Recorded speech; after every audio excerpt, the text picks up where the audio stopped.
we're going to do here, huh? We're going to have a wood chopping contest. Tim, would you mind coming up? I need some help. I need a judge. Come on, Tim. That's what buddies are for. You take advantage of it. Here's here for Tim. Come on up, Tim.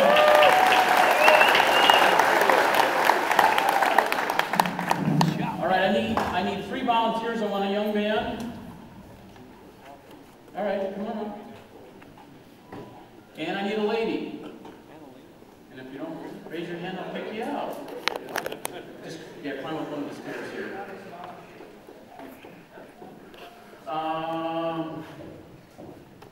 You're looking like you want to chop wood, man. Get some women up there, too. Let's hear it.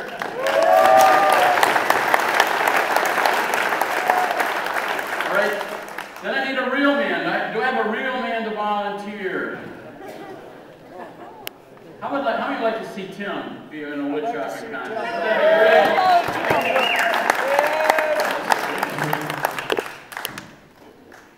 Okay, now that I've picked you out, now I'm going to tell you what you're going to do. And I'm going to blindfold each contestant. And they're going to sit on a chair. And they're going to chop the log 3 times. And the person who gets the 3 chops closest together wins. So it's called muscle memory. Now the idea is this is actually pretty sharp. And if you stick it in there too hard, we're going to not probably get it out. But so the person who gets the 3 chops close together, and Tim, you're going to be the judge. Okay? You're going to be the judge. So see who gets the 3 chops closest together. So, all right? What's your name, young man? Cade? Let's give it up for Cade tonight, huh? Okay, before I blindfold you, I want to make sure it's a comfortable spot, and we want you to be safe. So you get a wide grip, okay? And just like pretend like you got a blindfold on. Okay, go ahead and chop it. A little better than that. Straight up, straight down. There you go. Okay. I think I'm going to move this back just a little bit. We don't want to lose any toes. One more time. Practice, all right? Okay. Are you ready, Cade? So lean just a little bit forward. All right, practice one more time. I want you to win this, bud. Okay. So you just leave it right there. Okay, I'm going to blindfold you. All right, we got to cheer him on. Go ahead, do the first one, Cade. Come on, buddy. Come on, Cade. All right. I'm going to put it right where it was. And you just try to do it straight up and straight down again. Okay, Cade? Come on, Cade. Come on, Cade. Oh. I think you hit it almost in the same spot. Maybe 1/8 of an inch. Okay, one more time, Cade. Okay. I'd say about 1 inch between them, right? All right, good job. That wasn't too bad, was it? So you had them all together like that, okay? All right, and aren't you glad I picked you out, man? Just stand right there, Cade. Just stand. But we'll see who wins. And your name? Mandy. Let's hear it for Mandy tonight. Mandy. Have you ever held an axe before? Okay, so you just go ahead and practice. Pretty good. You feel comfortable? Okay. So then you want to hit it in the same spot every time. Maybe just put your feet out a little bit so you got a good steady and straight up, straight down. Okay? That was good. I'll be good, I promise. Yeah, okay. Well, Mandy, this won't take long. I'll try not to mess your hair up. Just be glad you have hair. It's a wonderful thing. Okay, Mandy. So make sure you got a good steady grip. And let me get it so it's broke loose, okay? I'm going to put it right in the center. Okay? Hey, Mandy! Okay. It's not too bad. You just went over to the right about 1 inch. Straight up, straight down, Mandy! Ooh. That was... I have to tell you, most of the time the ladies win. I mean, that was like right there. Okay. One more time. Give it up for Mandy. Let's go. Come on, Mandy. Okay, well, that one you got a little exuberant. Okay. You did good, though. You did good. I'd say about 1.5 inches. What'd you say? All right. So now we got a real man, Jim. Doesn't he look like a real man? Tim. So I want you to get where you're comfortable, and I'm going to turn this just a little bit so we can make sure we have the markings. Is that about right? Okay. So you get a good, and we don't want any wussy girly shots here. Okay. Okay. You get that out.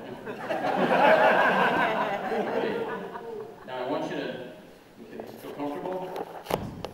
Okay. Well, at least you're consistent. You're missing. You don't even blindfold on. All right. Get a good stretch so you vision that. Yeah, if I split that one. See? So I just got to put it there every time. You might win. We'll see.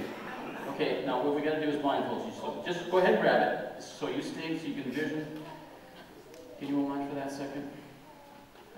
Tim?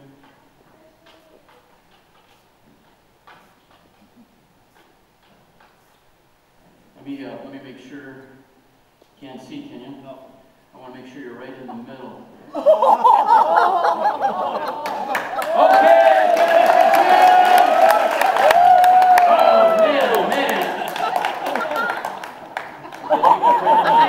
Come on now, let's go! Oh, that was a awesome one. All right, give it a little bit of authority this time. Come on! I think we have a winner. That was good, man. Yeah. Got a sat wreck. All right, well, just so you don't feel so bad, there's a hat. And ma'am, I know this isn't your style, but maybe your husband will wear it. So thank you for being a good sport tonight.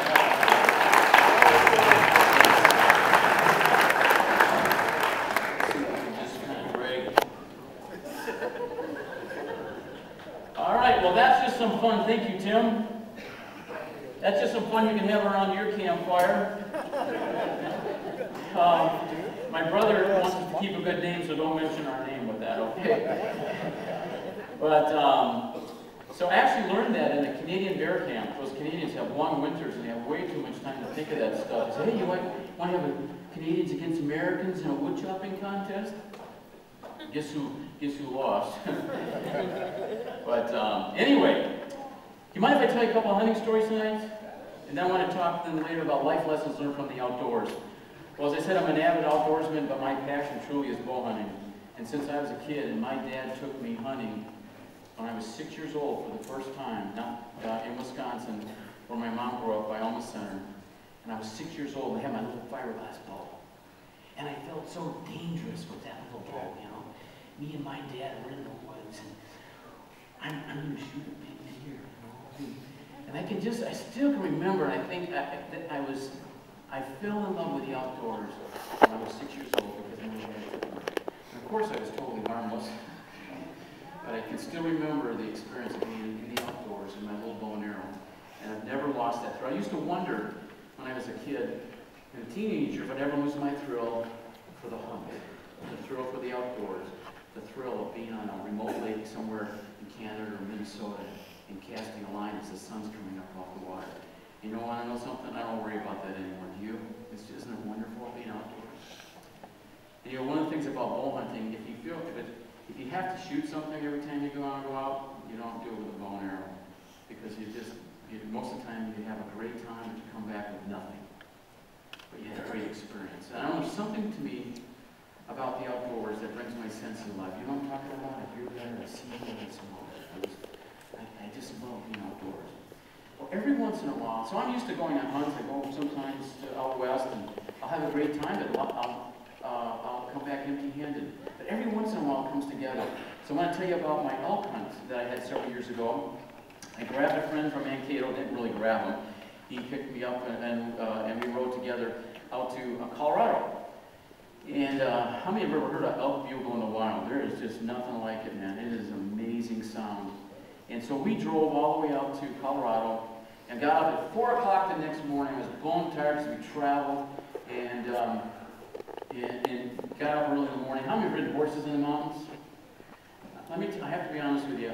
I'm more comfortable on these kind of horses, okay? I just feel like if I break something